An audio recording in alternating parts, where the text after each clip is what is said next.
Hi, I'm Jet, host of Mornings with Nic Harcourt and Jet on the SoCal Sound. We are non-commercial, member-supported public radio in SoCal, and you can donate anytime at the SoCalSound.org. I am joined by an artist who just released her first ever debut album, full-length album. It is called Aperture, and her name is Hannah Jadagu. And she'll be playing at the Echo on September 19th. She'll be playing a show for Pop Scene at Brick and Mortar in San Francisco on September 20th. And on September 21st, she's going to be playing the Starlit Room in Sacramento. Thank you so much for joining me, Hannah. Thank you for having me. So it's been a pleasure kind of being able to chat a little bit with you before starting this interview. But I wanted to pick your brain a little bit because not many people know you yet. Like, our listeners just got introduced to you in the last year. Yeah. It's been such a great journey and you've had so many milestones. So I wanted to pick your brain on maybe some early influences. Like, when you were younger, starting out as an artist, what was something that you were listening to around your house and musical taste that kind of influenced you? Yeah, I was listening to a lot of the Japanese house. So that was one of my favorite artists, especially when I first began producing and songwriting at the same time in high school. My sister just used to play them along with Bombay Bicycle Club and, you know, the 1975, all those kinds of indie pop artists. That's who I was listening to for sure. Because I was going to say, I've been picking up on that vibe, that kind of shoegazy 90s alt like vibe that sound kind of is proliferating through their music and also through yours. I love it.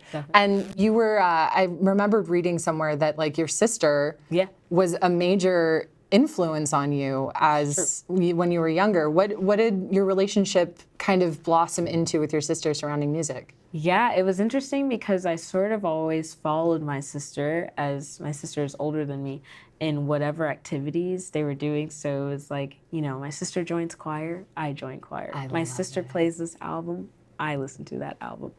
So it was cool having an older sister that could sort of guide me and lead the way for all these cool and hip trends that the kids were into. Now, when you started officially playing music, how old were you when you first picked up a guitar and decided this is what I like doing? Yeah, I've got a silly answer because I was like 11 when I first picked up a guitar, but I tried to play a CeeLo Green song and I was very bad. My hands were very small. So I didn't pick it up again until I was about 16. And that's when I started looking up YouTube videos and trying to learn how to play chords and stuff. So self-taught? Yeah, self-taught. That's amazing. Sure. And self-written, self-produced, self-everything. Definitely. I mean, really. So your first foray into publishing your own music was your 2021 album, right? Or EP, sorry. What is Going On? You recorded that on your iPhone. Yeah. You actually like produced everything on GarageBand, and you did the guitar work yourself, the mic yourself. I mean, how was it making that first EP? You know, it was a lot more simple than people may think when they first hear that, because as someone who grew up with, you know, iPod touches and iPods, iPhones, iPads, I was very used to coming home after school and just messing around with GarageBand iOS, which is on your phone. So it was very intuitive for me and also the cheapest way. And I was inspired by this TED Talk that I watched of Steve Lacy, where he had bought an iRig, which allows you to connect your guitar into your phone. And then from there, I just sort of ventured into GarageBand and figuring out sounds and how to make it sound decent enough for SoundCloud and then Spotify. I love that, yeah, because you were putting your music out on Spotify or on SoundCloud first, right? Yeah, before definitely. Spotify and any of that. That's amazing. I'm one of my favorite artists too, Steve Lacy. Yes. Fantastic. I know he's a amazing. big influence on you too. He's He is amazing. absolutely amazing. And so glad he's finally getting his just deserves with the Grammys and everything. Absolutely. But so now you're on Aperture. You've released your debut full-length album. I mean, that's got to feel fantastic, with Sub Pop too. Yes. Fantastic, amazing brand. I mean, honestly, every indie artist that I've been in love with forever has come off that. Real. Yes. So I'm like, no wonder I love this album so much. But Aperture, I mean, since your EP to Aperture, you have literally graduated high school, started school in music business at NYU. Yeah. You've taken gap years in between to help with touring and creating this album, but you've also then recorded in France too. I mean, these milestones are just incredible in your life. And when I was like sitting and listening to the album, I was feeling, I was listening to a bunch of the songs and I was like, okay, aperture. I looked up the definition, it means a space or an opening.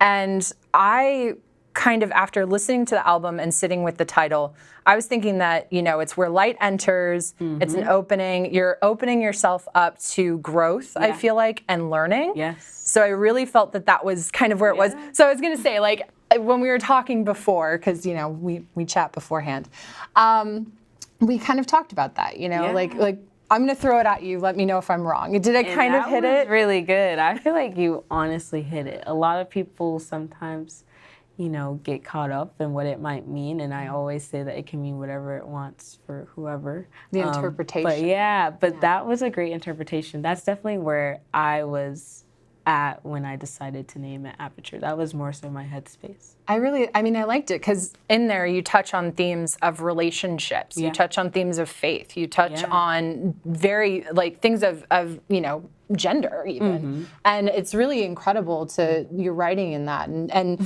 I'm a very, very big fan. But what are some of the things that along this journey from what is going on in 2021, being released and everything, working on Aperture, putting it out, and now touring it, what have you really learned along the road, both about your music and the business, but also, more importantly, I think about yourself? Yeah, something I've learned, at least in terms of the music, is that I've never been one to really write for the live show. I've just focused on writing for, my own experience and the listener's experience. But something we're learning on tour is like how to make arrangements, Sometimes what you take from the studio version doesn't always work out in the live version. So you have to figure out how to spice it up or maybe water it down at times. And that's been cool to figure out on this tour we've been on.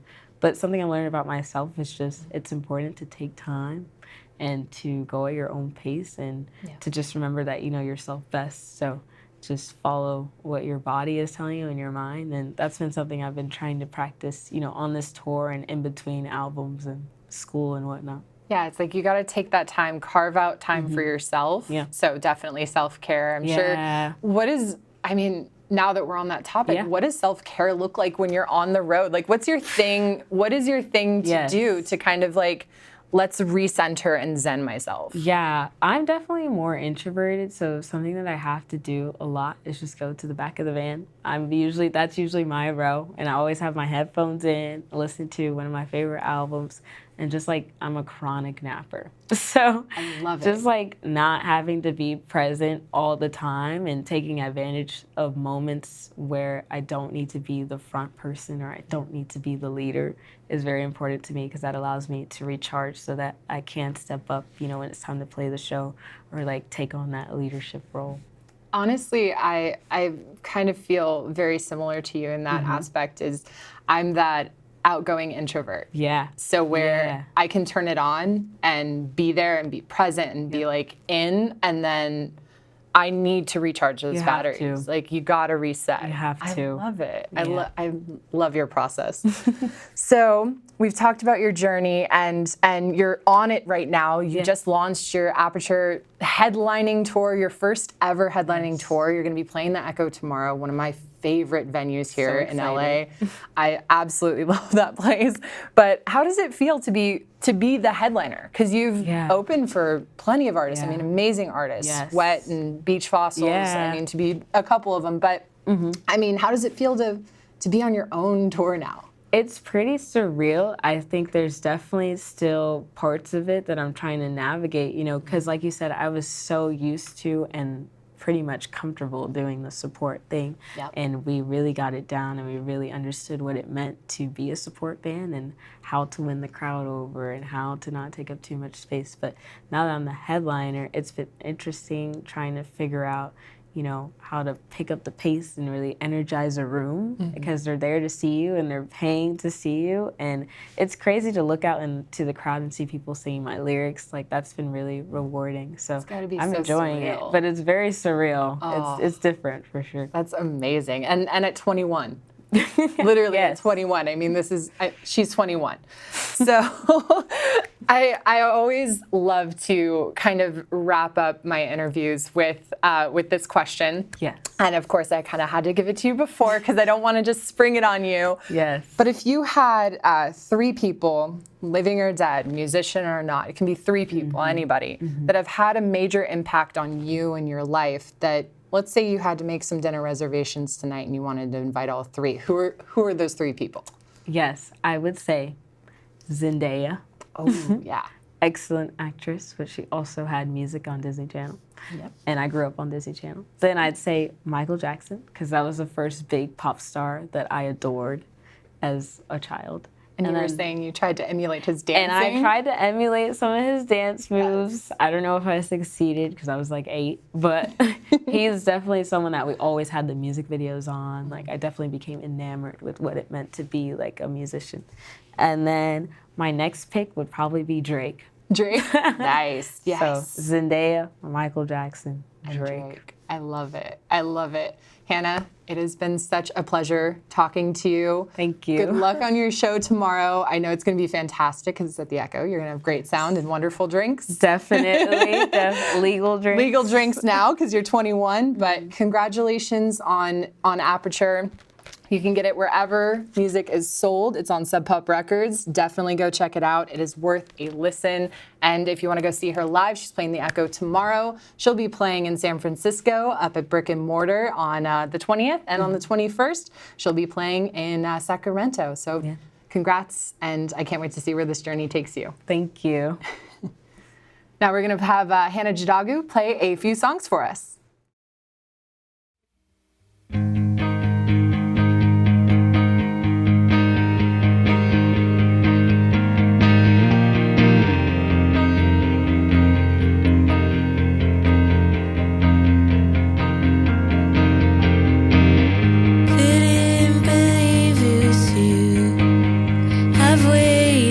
Some time, and now that it's us two,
so loud, should I quiet down?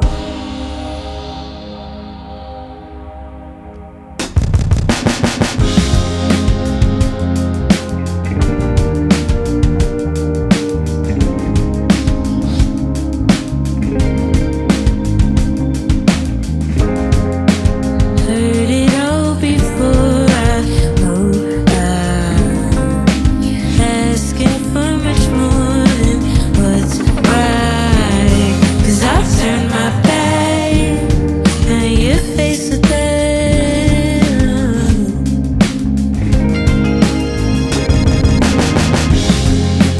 Never seen a warning sign. Hard to know without much light. When it's so loud, should I quiet down?